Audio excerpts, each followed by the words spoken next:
भैंसा उठ नहीं सकता, अब उसे खा रहे, जितना छक जाएगा पेट वो चला जाएगा, दूसरा आएगा खाएगा वो चला जाएगा, जब तक उसके प्राण नहीं निकलेंगे भयंकर कष्ट पा रहा है। ये प्रत्यक्ष यहाँ की दशा है। नरक आदि की तो कितनी उद्धार कर लो मानव जीवन में, ये मनोरंजन के लिए नहीं है। बहुत भयावह संसार है जिसे तुम देख नहीं पा रहे हो। जलज्ज्वालम शीतै स्वपदम करंदै शमयतु, ये जलती हुई ज्वाला है, बचना है तो स्वपदम करंदै शमयतु, प्रिया प्रीतम के चरणारविंद की शीतलता से इन तीनों तापों का दमन करके प्रिया प्रीतम को प्राप्त कर लो, अन्यथा कोई उपाय नहीं। मनुष्य शरीर छूटा कि धोखा ही धोखा। क्या तुम समझते हो अविनाशी हो तुम?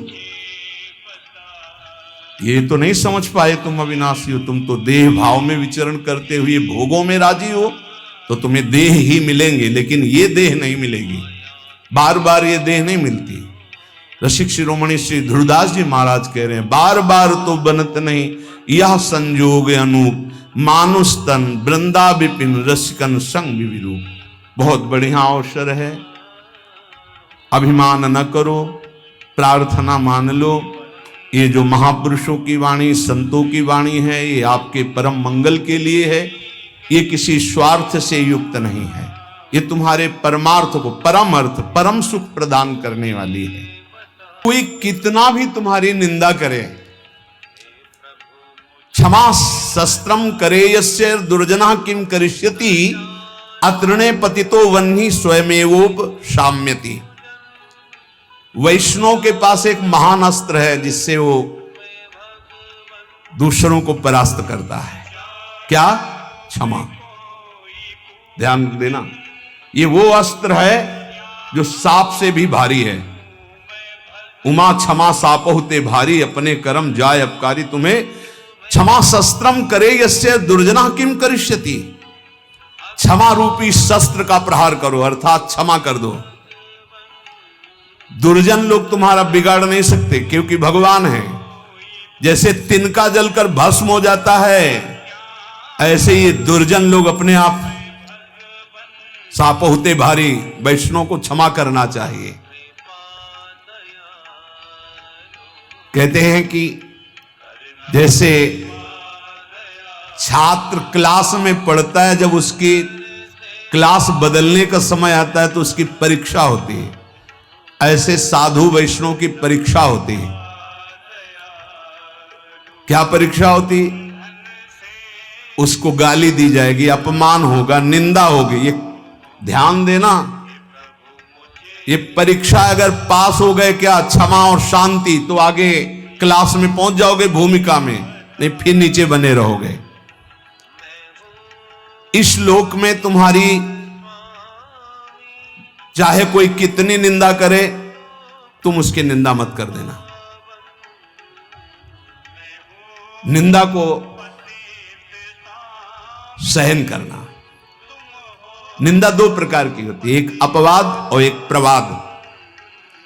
महाप्रभु चैतन्य देव, अगर बुरा काम तुमने किया और फिर उसकी निंदा हो रही है तो ठीक हो रही है, तुम्हें बचना चाहिए, उसमें भी तुम्हें नाराज होने की जरूरत नहीं।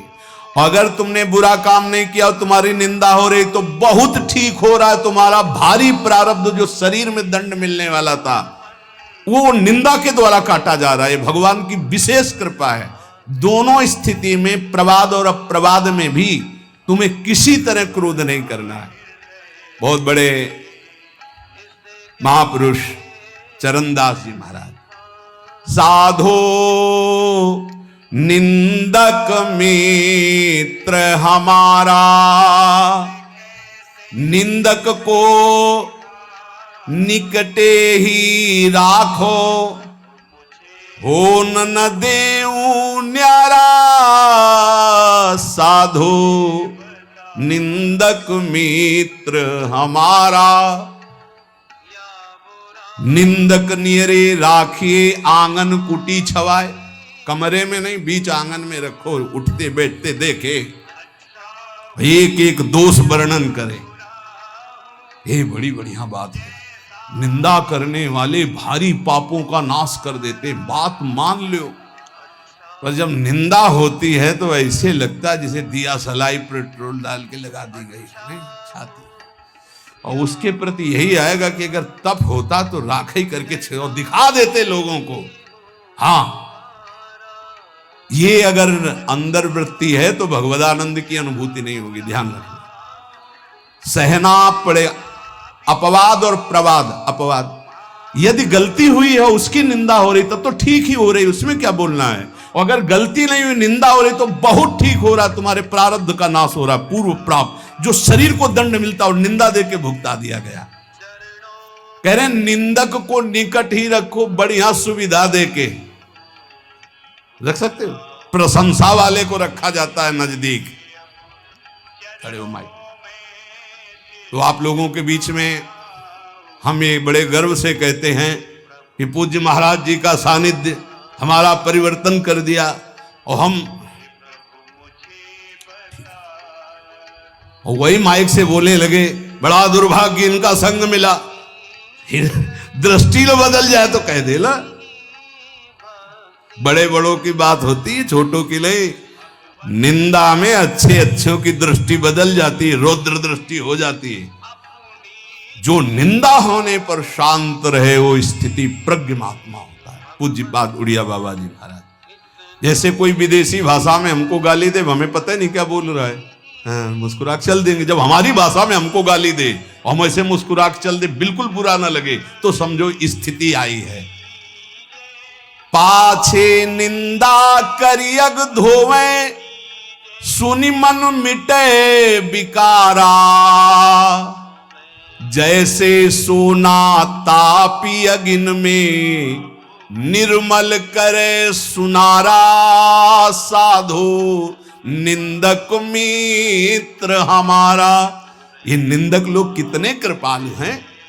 ये पीछे से निंदा करते हैं और क्या करते हैं, समस्त विकारों को उसके मिटाकर ऊपर उठा देते हैं।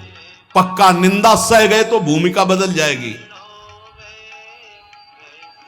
बहुत कठिन है निंदा सहना, बहुत कठिन है।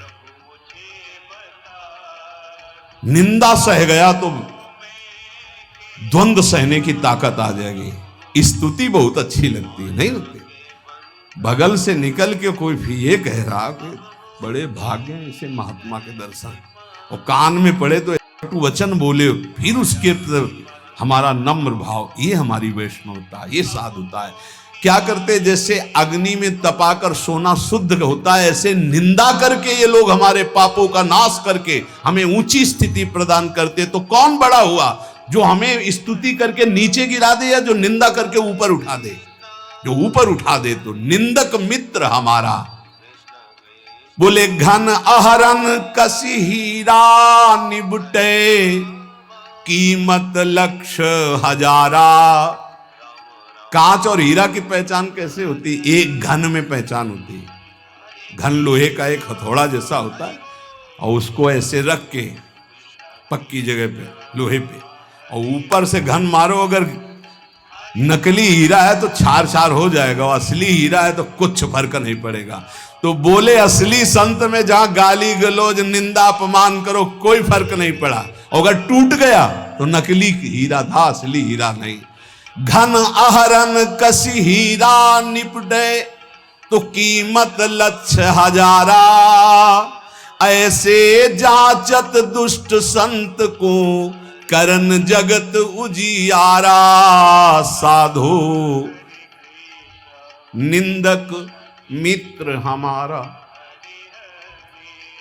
ये भगवान से मिलाने वाले बनते, निंदा करने वाले। ये दुष्ट जन जो निंदा करते हैं ये हमें भगवत प्राप्ति कराते हैं। इनके चरणों में कोटि कोटि प्रणाम। ये संसार में फंसने नहीं देते, छोटी सी छोटी गलती सामने रख करके हमको भगवान से मिला देते हैं, हमारे पापों का नाश कर देते हैं, हमारी बाधाओं का नाश कर देते हैं। जोग यज्ञ जप पाप कटन ही तू करे, सकल संसारा। और बिन करनी मम करम कठिन, सब मेटे निंदक प्यारा। कितनी बढ़िया बात। बड़ी बड़ी साधनाओं से पाप नष्ट करने का प्रयास किया जाता है, लेकिन निंदक हम कुछ प्रयास भी नहीं कर रहे, हमारे सारे पाप नष्ट कर रहा है निंदा करके। कितना प्यारा मित्र है। बिन करनी मम करम कठिन सब मेटे निंदक प्यारा, सुखी रहो। ये कोई संत ही बोल सकते हैं, ये केवल संत हृदय बोल सकता है। सुखी रहो निंदक जग माही, रोग न हो तन सारा, हमारी निंदा करने वाला उतरे भव निधि पारा। ये कोई महात्मा ही बोल सकता है, दूसरे की ताकत ही नहीं। कह रहे हैं निंदक सुखी रहो, इस लोक में तुम्हारे शरीर में कोई रोग ना हो, और मेरी निंदा करने वाला परलोक में भगवान को प्राप्त हो। ये मेरा आशीर्वाद है।